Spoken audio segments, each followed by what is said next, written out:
Tadan! Hello! Dumating na yung pinaka-aabangan kong ano ba tawag dito? Case ni S25 Ultra. Ayan, impit ko na to. Na-order ko to sa Lazada. Ringkey nga pala yung binili ko. This time, tatry ko yung ringkey kasi forever ako laging nag-i-Spigen.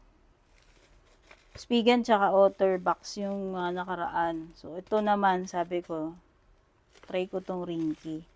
In fairness, mabilis-bilis naman yung delivery nila. Yun lang, ang saklap, yung tempered glass na in-order ko kay Spigen, Diyos ko. Nakalagay dun, March pa yata darating. Diyos ko, ang tagal na. So, ayan, tignan na natin para naman So, ayan naman na itsura niya. May bubble wrap, may sticker, tape ng ringkey. Tsaka late ko lang natuklasan na yung ringkey pala is Korean made din pala. So, parang ayan siya. Parang pangalan nun si Spigen. Ayan.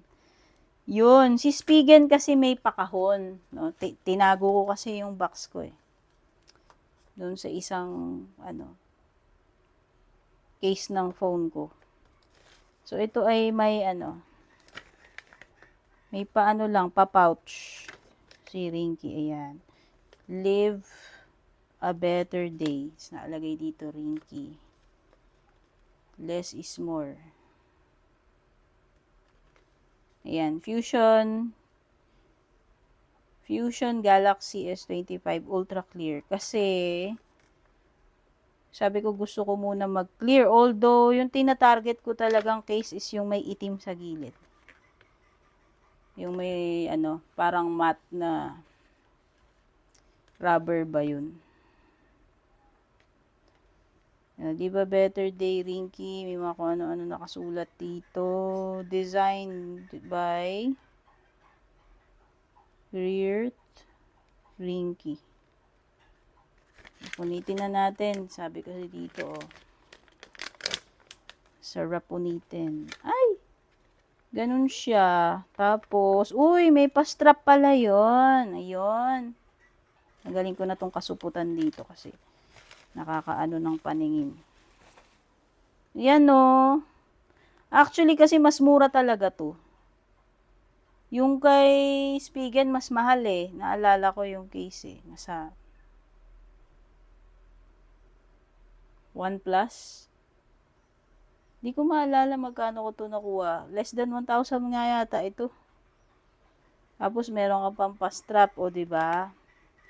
Ganun lang siya. Pero pareho ni Spigen, meron siyang protective na sticker sa harap at sa loob ng case.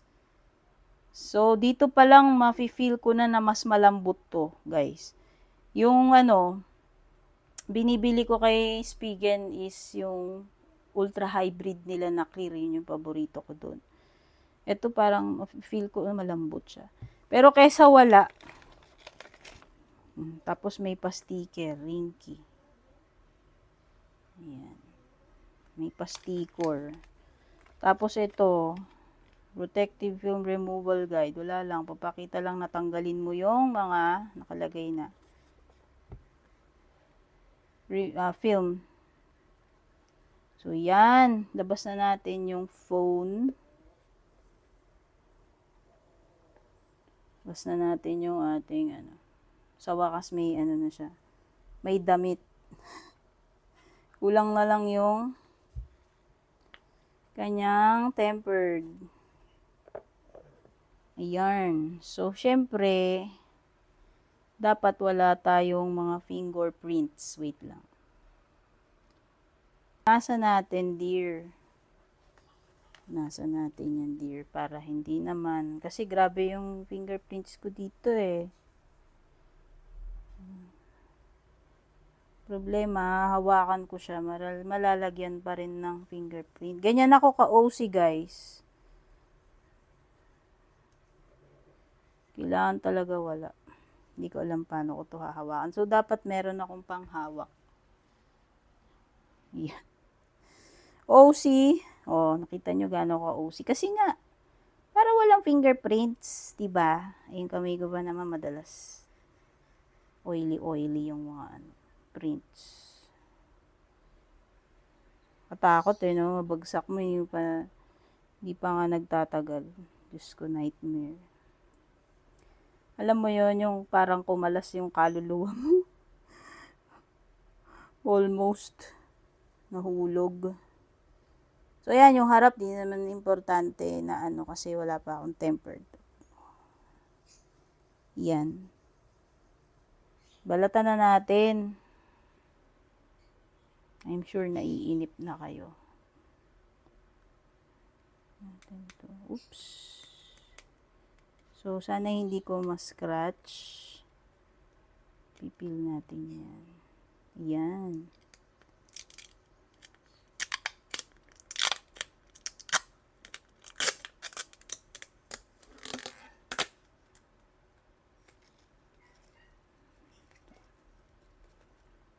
Kuha na natin yung ito pinaka-tricky maglagay nito kasi ayaw mong malagyan ng fingerprints. Oops, mali yata.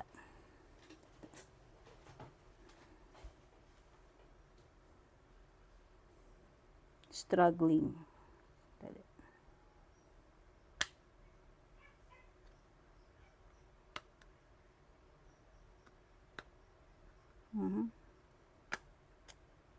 Ay, sa wakas. Ayan.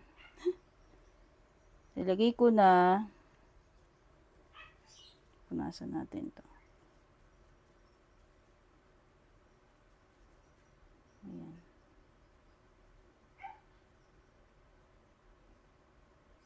Tapos, pipeel off naman natin yun nandito.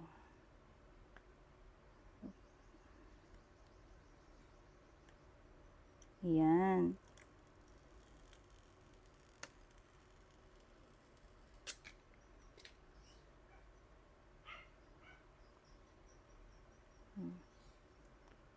Ayan siya. Siguro hindi ko muna ilalagay yung strap. Ayan, pero ito yung strap niya. Pare-pareho yata color to eh. Gray, light gray and white. Tapos ito, na-adjust ito. Hindi ko alam para saan yun. Tapos merong brand doon. Yan. Ganda niya. Actually, malalim yung nito.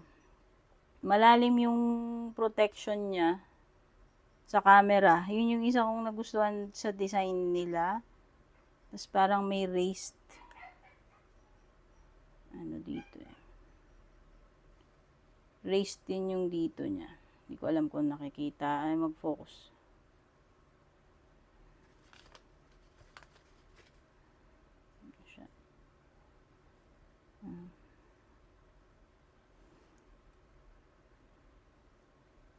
Tapos dito branding. May ring key. Hindi ko alam, ayaw mag-focus nitong phone ko. Ayaw makisama.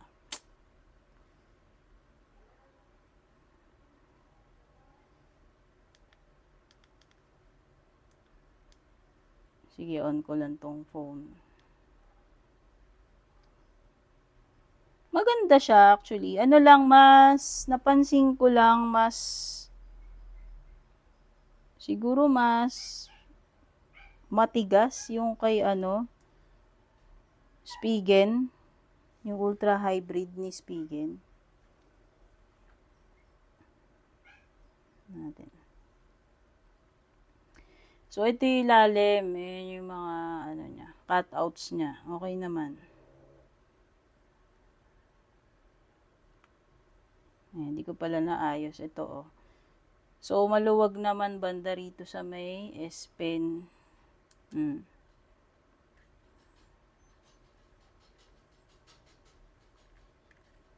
Hindi naman siya, hindi sagabal. Ganda naman yung cutouts niya. Ito nga lang, oh. Parang hindi ganun ka-perfect na tapat na tapat. Wait lang. Ba't ba ayaw mag-focus? Ito. Diba? Parang dito hindi sumakto. Hindi ko na sorry guys, hindi ko na itulak pala. Hindi ko na tulak. So, yan, naitulak ko na. Dapat pala i-check mo na lapat yan. Diba? Siya, tulak mo. Ayan na, na, salpak na maigi yan. Yun, may dust pa nga yata sa loob eh. Pinunas-punasan ko pa yan eh. So, ganyan siya para naman kita mo yung ganda ng phone na clear. Eventually, maninilaw din yan. Sanay na ako. Wala naman yatang clear case na hindi naninilaw kahit gaano pa kamahal yung bilin mo. Based sa experience ko yan. So, yan. Maganda naman yung protection niya. Pati sa screen. Yun. Sa screen niya. Ba't ganito to?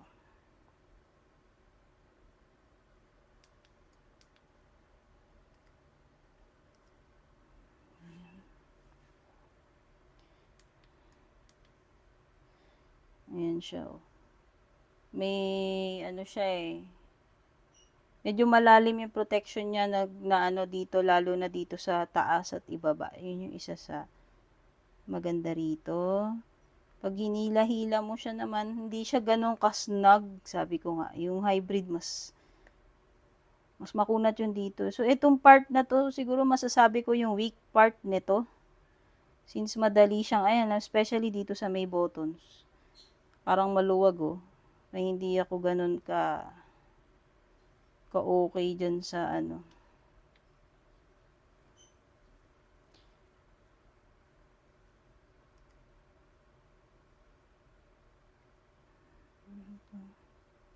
Ayan. Okay ba yung aking wallpaper? So, in fairness, yung mga buttons naman niya, yan, tumutunog-tunog naman. Hindi naman siya mahirap pindutin. Mas matigas, hindi, pareho lang actually. Yun lang masasabi ko, hindi siya ganun ito mas rigid pa dito sa side na to sa kaliwa Pero dito, ayan ito yung weak part niya, feel ko lang. Dito raised yan, maganda naman, medyo siya. Maganda yung protection niya dito sa taas, tsaka dito sa baba. Tapos dito mas lowered yung protection niya.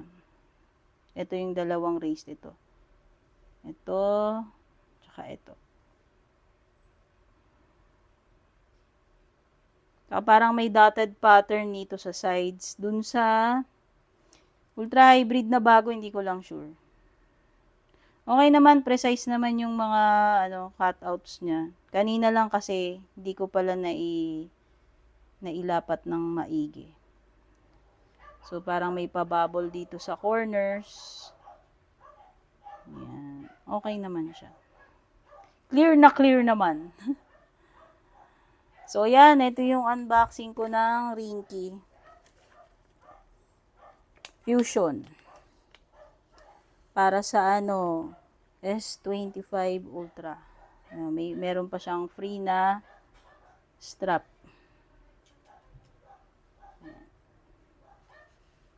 Nihintay ko na lang talaga guys yung tempered glass. So ayan, babush muna. Sana nagustuhan nyo to. Thank you for watching.